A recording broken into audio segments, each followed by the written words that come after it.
Boa tarde, bom dia, aliás. É um prazer e uma honra estar falando aqui no Congresso do IDAERJ. Queria agradecer ao Zé Carlos, em especial, por ter organizado o Congresso de forma tão rápida, né? Quem está participando sabe que o Congresso saiu em menos de um mês, praticamente, devido, em especial, à disposição do Zé Carlos para promovê-lo.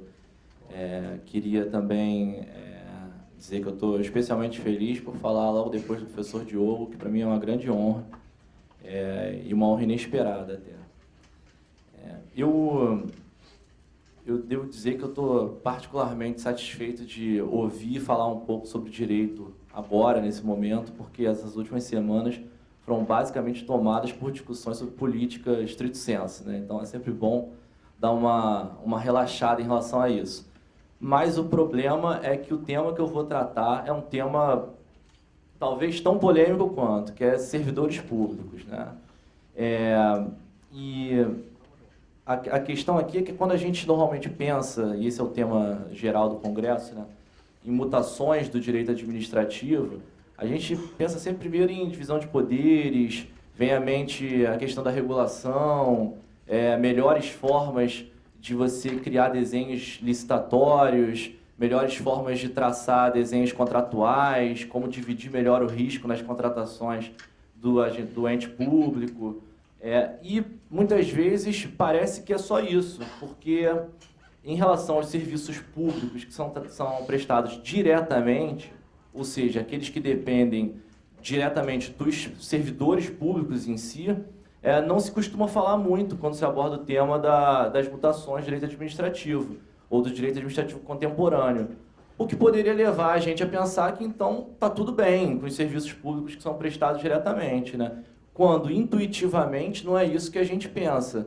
Todo mundo ouve ou pensa que, na verdade, os serviços públicos que são prestados pelo Estado diretamente são muito ruins, né? E, além dessa intuição que a gente tem inicial, eu peguei um estudo, procurando rapidamente, de 2014, da revista Exame, e aí separei só os serviços que, em regra, são prestados diretamente pelo Estado, para mostrar que, após esse estudo foi feito em âmbito nacional no Brasil, para mostrar que as notas que foram dadas para esses serviços são muito baixas.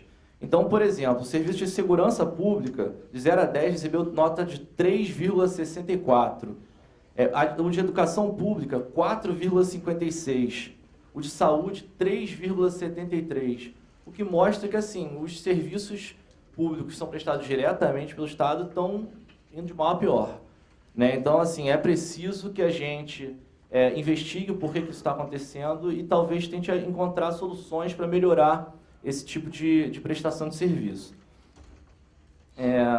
Normalmente, quando a gente pensa quando a gente depende de alguma coisa na repartição pública, o que ocorre é que a gente já pensa que vão ter servidores desinteressados para atender a gente, mas que provavelmente vai ter um funcionário que é aquele cara que todo mundo sabe que resolve, né? Que é o herói, assim. Toda repartição pública tem um herói que, contra tudo e contra todos, ele está lá sempre de boa vontade, sempre querendo resolver o problema da gente, né? Todo mundo sabe quem são os heróis em qualquer repartição que a gente vá. Então, a minha ideia é de que algo precisa ser feito em relação a isso, né? A gente não pode depender de heróis. A gente precisa criar um sistema, um desenho novo do serviço público que faça com que todos os servidores públicos sejam heróis, ou que pelo menos eles tenham o desempenho de heróis, né? Não dá para ficar dependendo de um ou outro. A gente precisa descobrir o que está errado e tentar consertar. Então, esse é o contexto, mais ou menos, do tema que eu vou falar, porque ele parte de uma ideia de sistemas de estímulos para os servidores públicos, que me parecem ser essenciais para que a gente melhore essa prestação de serviços. Então, apesar de existirem diversos sistemas de estímulos, eu vou falar basicamente só de dois aqui, até porque o tempo não comportaria, já que o tempo é curto, né? Mas de dois que me parecem ser especialmente interessantes para que a gente possa alcançar algumas reflexões, até porque eu não tenho nenhuma resposta pronta sobre os assuntos que eu vou trazer, são realmente reflexões para que todos possam pensar e, eventualmente, daqui a algum tempo estejam produzindo artigos acadêmicos e tal, que auxiliem a solucionar os problemas que a gente se depara. O primeiro deles é um sistema de recompensas. E esse sistema de recompensas é baseado em 3 características principais. Eu vou falar aqui de agente público e não de servidor público, pela ideia de que agente público é uma categoria mais ampla que a de servidores públicos, né? Então, assim, envolve também particulares que têm algum vínculo ocasional com a administração pública e que estão desempenhando alguma função por autorização ou no interesse público. Então, quando eu falo de sistema de recompensas, tenho em mente agentes públicos e não servidores. Bom, com relação ao sistema de recompensas, as 3 características principais dele são as seguintes. Em primeiro lugar, salários inexistentes ou muito baixos, como regra. E por que isso? Porque a remuneração desse agente vai depender, basicamente, do implemento de uma condição, ou seja, dele alcançar êxito em relação àquilo que ele se propôs a fazer. A segunda característica é remuneração variável, ou seja, ele não vai ter uma remuneração fixa na maior parte das vezes, remuneração regular, ou seja, todo mês vai ter uma remuneração. Como eu disse antes, ele vai ter uma remuneração só se for implementada aquela condição a qual ele se propôs a cumprir. E a terceira característica é a predominância de um vínculo frágil e inseguro com a administração pública. Ou seja, esse agente público não tem a certeza de que ele vai continuar prestando aquele serviço por muito tempo. Então, assim, eu fui buscar lá atrás, bem lá atrás mesmo, lá no sistema inglês, um dos primórdios desse sistema de recompensa, que era a ideia dos piratas ingleses, né? A monarquia inglesa emitia autorização para alguns piratas para que eles saqueassem navios mercantes dos inimigos e aí o produto, o espólio desses saques era dividido entre os piratas e a monarquia inglesa. Quer dizer, isso tudo com consentimento oficial. Era uma forma de obter a remuneração e, ao mesmo tempo, dos piratas se legitimarem naquele contexto. Outro um pouco mais recente, mas ainda muito antigo, a ideia de caçadores de recompensa que tinha nos Estados Unidos, que vocês provavelmente já viram muito em filmes de faroeste, que normalmente vem um caçador de recompensa com uma autorização oficial do Estado para pegar alguém ou para matar alguém. Isso também era uma forma de ser recompensado pelo Estado. Quer dizer, se ele não conseguisse capturar a pessoa que ele estava disposto a capturar, ele não recebia nada. Mas se capturasse, recebia tudo, toda a recompensa, né?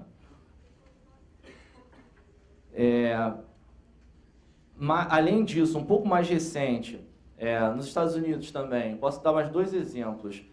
A ideia de juízes, de fiscais de alfândega, ou seja, eram fiscais que eram remunerados, basicamente, pela descoberta de irregularidades quando alguém tentava importar uma mercadoria. Então, assim, se ele não descobrisse nenhuma irregularidade, ele não recebia nada. Então, qual era o estímulo que ele recebia? Era o estímulo de qualquer dúvida que tivesse a respeito de qualquer documento, ele considerava uma irregularidade, porque era assim que ele ia ser remunerado. Um outro exemplo, juízes que recebiam por ação criminal julgada. Também estimulava o quê? Os juízes a receberem e processarem todas as ações criminais que eram levadas a eles. Eles não faziam análise, por exemplo, da justa causa, para ver se tinha algum fundamento ou não, porque se eles fizessem e não recebessem a ação penal, eles não receberiam também a taxa de julgamento. Então, como vocês podem ver, esse é um sistema que estimula tanto o agente público que muitas vezes ele pode colocar à frente do interesse público o seu próprio interesse pessoal. Esse é um risco do sistema de recompensas. E é por isso que é preciso ter muito cuidado com ele. Eu vou passar então ao segundo sistema, que é o sistema mais próximo do que a gente tem aqui no Brasil atualmente, que é o sistema burocrático. Que as 3 características lá que eu citei do sistema de recompensas vão ser contrapostas por essas do sistema burocrático. Então, por exemplo, o sistema burocrático tem remunerações fixas ou pouco variáveis. Você tem uma ideia boa do quanto você vai receber a cada mês. E isso também leva a uma contraposição da segunda característica, que é justamente o fato de que todo mês você sabe que você vai receber uma remuneração.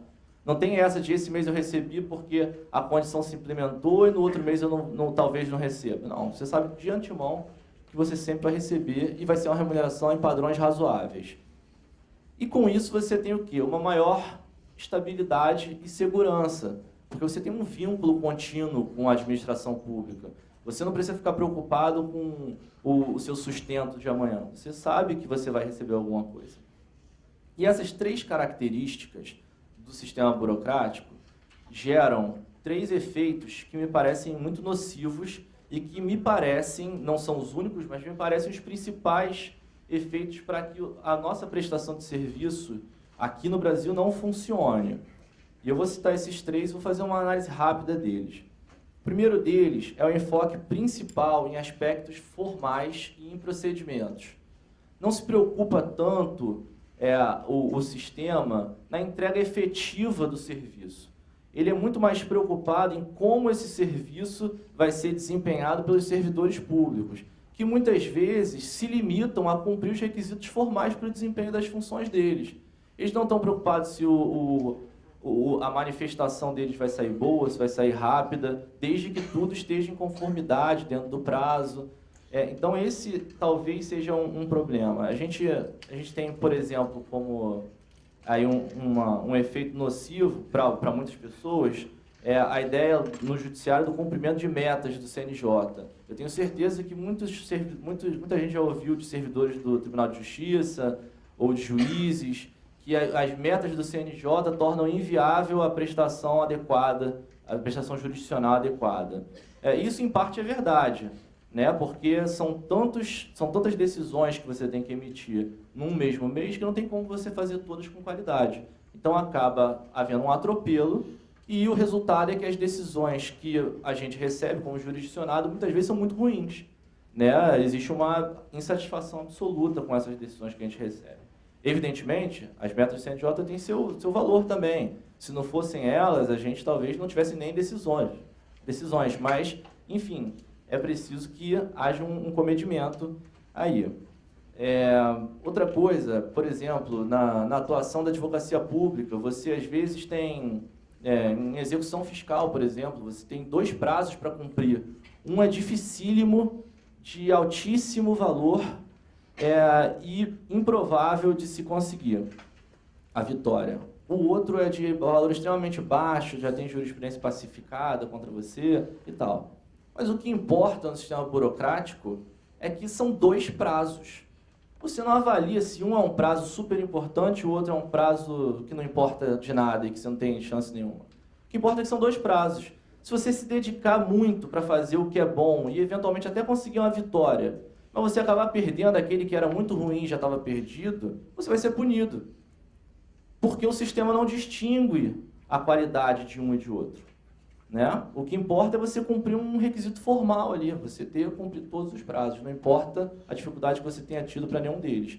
E se você fizer isso e conseguir essa grande vitória, mas o seu colega do lado tiver simplesmente usado um modelo e perdido nos 2, esse seu colega vai estar em melhor situação que você perante esse sistema de estímulos, porque ele cumpriu os 2 prazos.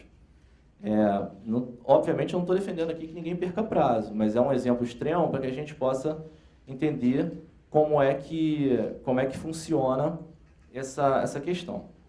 O segundo efeito nocivo, que me parece, é a atração de indivíduos que desejam segurança no aspecto profissional, mas que não têm nenhuma vocação e nenhuma vontade de desempenhar aquelas funções. Então, o que a gente vê é muita gente, por exemplo, vou citar aqui a carreira do direito, né? A gente vê muita gente de outras carreiras, que não são da carreira do direito, fazendo concurso para cargo de nível médio, ou até para cargo de nível superior, mas que exigem um conhecimento meramente geral, para desempenhar funções que não tem nada a ver com aquelas que eles estudaram e que provavelmente é aquelas que eles gostam. E isso faz com que eles não se sintam estimulados para trabalhar, eles ficam insatisfeitos com a função que eles estão desempenhando, mas, ao mesmo tempo, eles estão satisfeitos com os benefícios que aquela função leva para eles. Então, existe uma possibilidade apenas remota de que um dia eles deixem de fazer isso e abram espaço para pessoas que efetivamente queiram desempenhar aquelas funções, porque eles estão, enfim, em termos remuneratórios, em termos de estabilidade, muito bem servidos, apesar de não quererem fazer aquela função. E o terceiro e último efeito nocivo, que me parece, é o fato de que, Se você tem no serviço, o serviço público ele é diferente do serviço privado.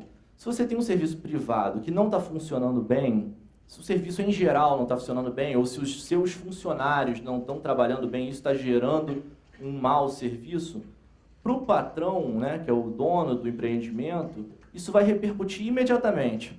Você vai ter uma queda na sua clientela, vai ter uma queda na sua arrecadação, e o patrão vai sentir vontade de resolver isso imediatamente, ele não vai querer esperar. O efeito vai repercutir diretamente no bolso dele e bem rápido. No serviço público não é assim. No serviço público, se o serviço está funcionando mal, o patrão, que é o chefe do executivo, normalmente, não vai sentir esse efeito diretamente. Esse efeito vai ser pulverizado por todos os usuários. Então, não vai ter essa urgência do chefe do executivo em resolver aquilo. Se bobear, a pessoa vai na repartição, acha que o serviço foi ruim e não vai nem associar o chefe do executivo. Porque realmente ele está tão distante daquilo ali. Então, ele não tem essa urgência para resolver o problema. E o servidor, por sua vez, apesar de estar ali no front, né, do serviço, ele dificilmente vai ter alguma repercussão negativa em razão daquilo. No máximo, vai poder responder por um processo administrativo, mas que, como a gente sabe, isso não é muito comum. Então, assim, não existe esse efeito direto e imediato, e isso faz com que haja um atraso muito grande entre o momento em que o serviço começa a funcionar mal e o momento em que as providências para resolver esse problema são implementadas. Então, sintetizando o sistema atual que a gente tem, dá para traçar 3 afirmações. Em primeiro, ele desagrada o usuário, né? Em segundo, ele pune o servidor virtuoso, que é o herói, porque ele vai trabalhar mais do que todos os outros. E, para piorar, ele favorece o servidor burocrático, que vai trabalhar cada vez menos e com questões de menos complexidade.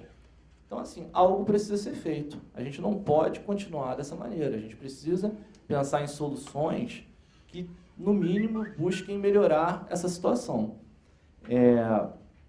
E aí eu citei esses 2 sistemas, né, de recompensa e o sistema burocrático, porque eu acho que talvez esse seja um dos caminhos, a gente tentar traçar um caminho do meio, aí, uma mistura adequada desses 2 sistemas, em que as pessoas possam ter, sim, essa segurança do sistema burocrático, que atrai pessoas qualificadas, mas, ao mesmo tempo, que recompense os servidores pelos seus esforços.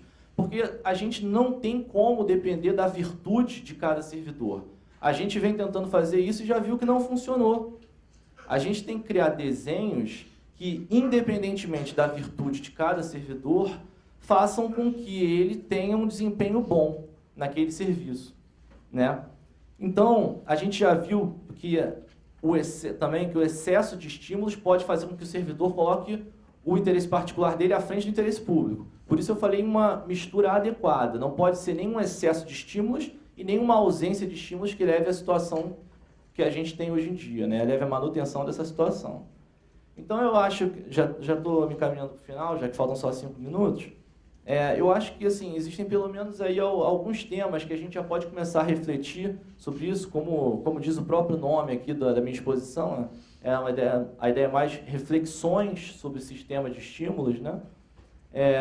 A primeira reflexão dessas é a questão do subsídio e a da remuneração variável. Qual é o aspecto favorável do subsídio? Ele veio principalmente para acabar com uma série de penduricalhos que eram pulverizados por inúmeras leis que você muitas vezes não sabia nem como era composta a remuneração do servidor. Você às vezes dava aumentos, eles acarretavam gastos que você não conseguia nem imaginar. Então o subsídio veio para consertar isso, para tentar moralizar e dizer assim, olha, a partir de agora a gente sabe exatamente quanto cada um vai receber. O problema do subsídio é que ele, em primeiro lugar, é uma parcela única, né, que compõe toda a remuneração.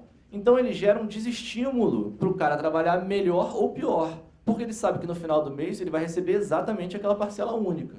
Não importa se ele vai trabalhar bem ou se vai trabalhar mal. Vai receber exatamente aquilo, assim como o colega dele do lado, que pode ter trabalhado muito melhor ou muito pior do que ele. Além disso, o subsídio estimula, muitas vezes, quando ele é fixado em valor alto, né, que é o que costuma acontecer, ele desestimula o servidor a aceitar funções relevantes. Então você cria um problema que você tem diversos servidores qualificados, mas ninguém quer ocupar aquela função, porque ele sabe que ele vai ter um trabalho muito maior, talvez com muito mais responsabilidade, e vai receber a mesma coisa. Né? Essa questão é tão importante que está chegando no Supremo já, a discussão se no subsídio você pode ou não incluir dentro da composição dessa remuneração as funções extraordinárias que eventualmente algum servidor desempenhar, como participar de uma banca de concurso, ou exercer um cargo de chefia, ou coisas como essas. Isso daí já está sendo discutido no Supremo. E por fim, ainda em relação à questão do subsídio, uma parcela fixa gera a sensação de estagnação no servidor. Então, acaba que ele constantemente fica buscando aumentos, como a gente vê aí cotidianamente nas categorias que são remuneradas por subsídio. Um segundo ponto para reflexão aqui, já que o tempo é curto, é a ideia de homogeneidade no volume de trabalho contra o estabelecimento de metas individuais. Eu vou dar um exemplo prático, né, aqui da Procuradoria. Se você, por exemplo, você tem uma divisão de acervo com um número X de processos. Se você peticiona rápido naquele processo, aquele processo vai andar mais rápido e vai terminar mais rápido. E quando ele terminar, assim que ele terminar, você vai receber um outro processo. E vai começar tudo do zero. No entanto, se você peticionar devagar e o processo andar devagar, você vai demorar mais para receber um novo processo. Então, o cara que cumpre o prazo antigamente, 60º dia, né? O cara que cumpre o prazo no último dia, ele vai ter muito menos trabalho do que o cara que cumpre o prazo no primeiro dia. E o que o usuário espera da gente? O usuário espera que a gente desempenhe nossa função o mais rápido possível. Né? Então, assim, se o serviço está demorando, o serviço está ficando ruim. A ideia é que o serviço seja rápido. A mesma coisa é atendimento no balcão.